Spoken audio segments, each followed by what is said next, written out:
nous sommes réunis, les trois maires du Pays des Olonnes, je remercie le maire du Château-d'Olonne et moi-même. La fusion des trois communes de la communauté des Olonnes n'était, semble-t-il, pas qu'un argument de campagne. En effet, 6 mois après les élections, les trois maires, élus sur un programme affichant clairement leur volonté d'unification, ont rendu public le texte de la motion proposée au vote des 3 conseils municipaux le 13 octobre prochain. Solennel en direction de la fusion de nos 3 communes.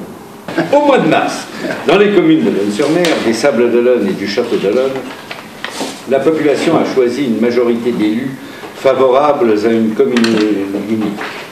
Celle-ci se substituera à moyen terme aux 3 communes initiales. Elle assumera toutes leurs compétences et missions au bénéfice de 45 000 habitants. Les Sables-d'Olonne, le Château-d'Olonne et Olonne-sur-Mer s'engagent sur le mandat qui s'ouvre dans la voie de la mutualisation de moyens et de services, ainsi que de transfert de compétences supplémentaires vers la communauté de communes des Olonnes. Mutualisation et transfert prépareront l'union des communes sœurs du Pays des Olonnes que chacun des maires, issus des équipes élues lors des récentes élections municipales, s'est engagé à réaliser avant la fin du mandat. Qu'il s'agisse de personnel communal, de fiscalité, d'urbanisme, de voirie sociale ou encore d'école, l'existence de situations hétérogènes entre les 3 communes est une réalité qu'il convient d'harmoniser.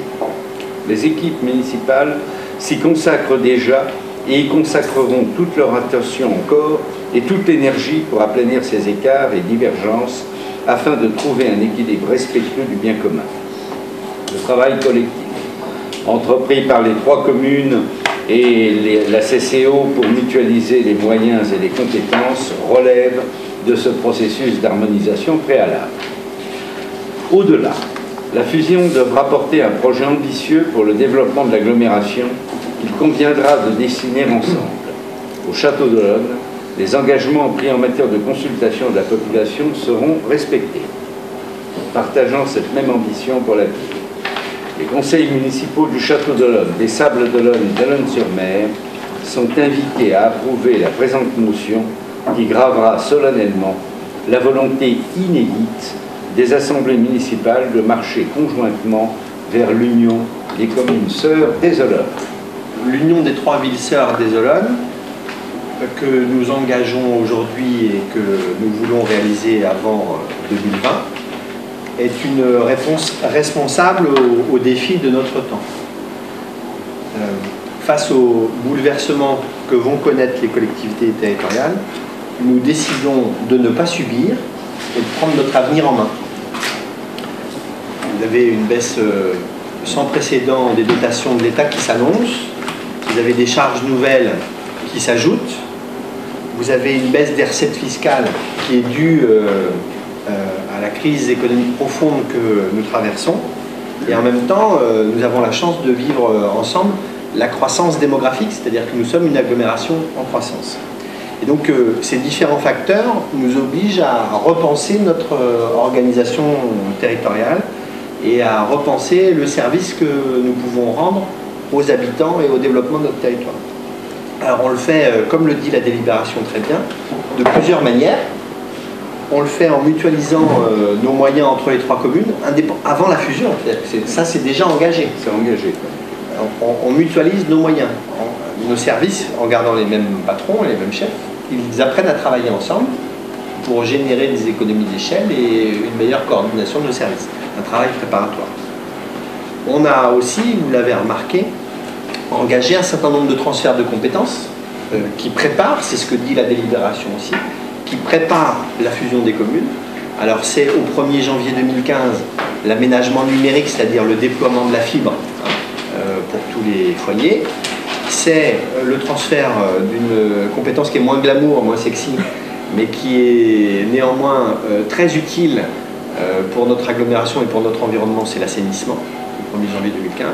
Et puis ce sera plus tard, parce que la loi nous y encouragera et parce que nous le voulons, l'élaboration d'un plan local d'urbanisme intercommunal, le transfert d'une compétence tourisme à la communauté de communes pour avoir un interlocuteur et un acteur identifié sur l'ensemble de l'agglomération, ce qui est loin d'être le cas aujourd'hui, etc., etc. J'ajoute que ce phénomène de fusion volontaire est tout à fait exceptionnel. Hein. Nous sommes des découvreurs dans ce domaine, des pionniers. Et l'État se délite, les autres collectivités territoriales sont en devenir, je dirais, et les communes vont être, je crois, un point très fort de la vie demain, hein, de la vie municipale. Hein. Tu peux ajouter quelque chose? Voilà, je pense que par rapport à ce qui a déjà été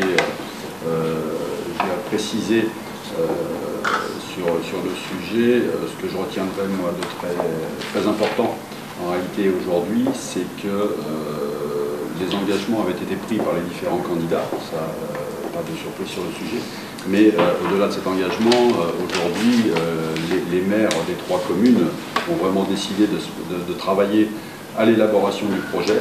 Le premier pas étant l'aboutissement de la proposition de cette motion qui sera soumise à nos conseils municipaux dès le lundi 13 octobre sur l'agglomération. Et on a bien senti au travers de la rédaction de ce document une envie de travail collaboratif, que je le disais tout à l'heure, mais pour effectivement atteindre le même objectif. Donc nous n'en sommes à ce jour qu'au préambule en réalité du vaste chantier qui nous attend, qui concerne le Château d'Olonne sur le sujet. On connaît tous l'histoire de 2009, dans laquelle des positions avaient été prises par les maires de l'époque. Yannick Moreau faisait partie du tour de table avec Jean-Yves Burneux et Louis Guédon. Ils avaient décidé à l'époque une consultation commune, là où Jean-Yves Burneux avait souhaité attendre d'y voir plus clair dans la réforme des collectivités. Et les résultats qui se sont produits ont mis fin globalement à la consultation. Et c'est bien quelque chose qu'on a ressenti tout au long du mandat, que les Castellolonnais, n'ayant pas consulté quand bien même il y avait plus lieu de le faire, on sentait un peu de reproche sur le sujet.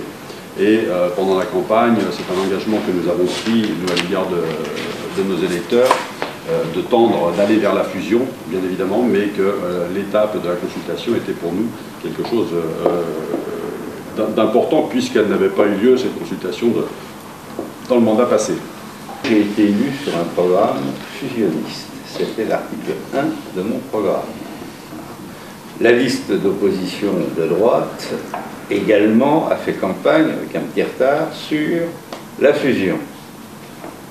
Donc les électeurs ont été parfaitement informés des conséquences de leur vote. Pour ce qui concerne la commune de Olonne-sur-Mer, moi je voudrais dire aussi très clairement que la consultation que les uns et les autres appellent de leur vœu a eu lieu. Elle a eu lieu il y a 6 mois. Et il y a 6 mois, à Olonne-sur-Mer, il y a des équipes qui étaient pour et des équipes qui étaient contre la fusion. L'équipe qui était très largement pour et ostensiblement pour, c'était la mienne. Elle a dit que si nous étions élus, nous engagerions la fusion. Et nous sommes élus, nous engageons la fusion. Et cette consultation-là, elle a eu lieu dans un contexte où 63% de la population est venue se déplacer, ce qui est un chiffre important. Et comme vous le savez, le vote en faveur de la fusion a représenté l'équivalent d'une majorité qualifiée, puisque les 2/3 des votants ont approuvé le projet de fusion à Olonne-sur-Mer. Okay. Et donc la consultation elle a eu lieu, on ne va pas voter tous les 6 mois pour savoir si dans 6 mois le vote sera de 67 ou de 62 ou de 69.